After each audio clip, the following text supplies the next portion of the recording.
Game of Thrones. The Game of Thrones finale. The thing that I noticed was how everyone freaked out over not only the last episode, but the last season. And again, I'm not going to get into the conversation of whether or not the Game of Thrones is a quality TV show. I know there's some people who love it, some people who hate it.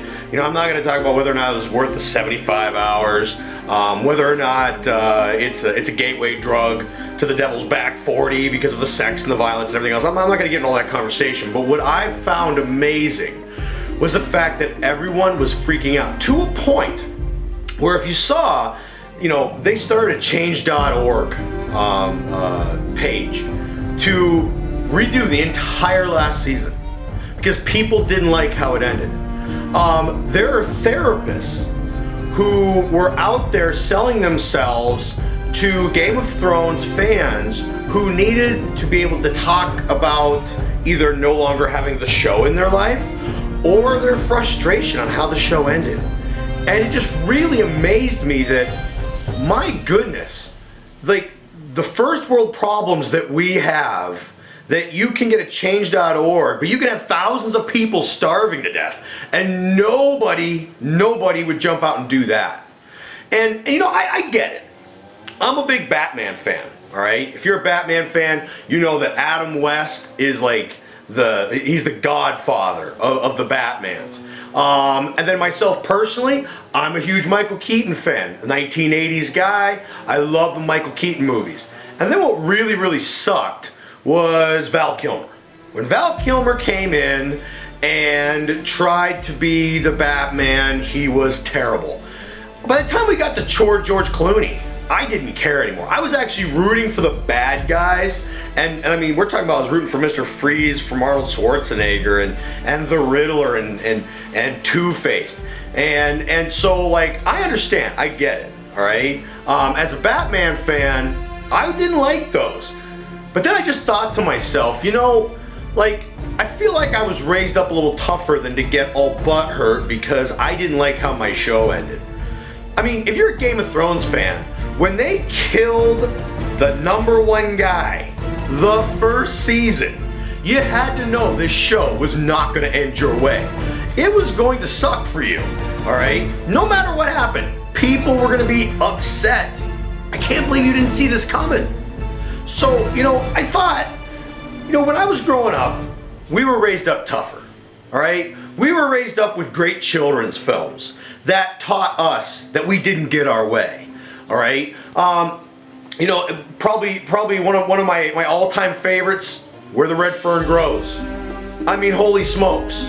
Dude has 2 little dogs. They go out. The dog saves the kid from the mountain lion. A mountain lion claws open the dog. His guts come spilling out. And it explains where the little kid had to take the doggy's guts and put them back up inside the doggy. And then when they were trying to walk home, the doggy's guts got snagged on a bush and it pulled all of his guts back out. This was a children's book, all right? So of course the dog dies, then the other little dog, little Ann, dies. And that was the book, all right?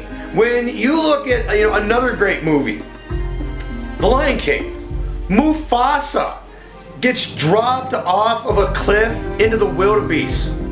And then his brother blames his son, and his son spends a whole movie, up to the end really, accepting the fact that it was his fault that his dad died. There's nothing fair about that, all right? Again, a children's movie. Bambi. Bambi's a great example. Bambi's mom gets slaughtered by a hunter. He has a latchkey father who's never around, all right? He's all by himself, his little psycho fruitcake wilderness friends. There's nothing good about that whole thing. Actually, probably one of the best examples of this is Old Yeller, all right? Think about this. Boy falls in love with a dog that he finds, becomes his best friend, saves his life, saves his family's life, and in the end, the dog gets rabies and he has to shoot him. He has to shoot his best friend and kill him. I mean, holy sweet baby Jesus. These are children's movies.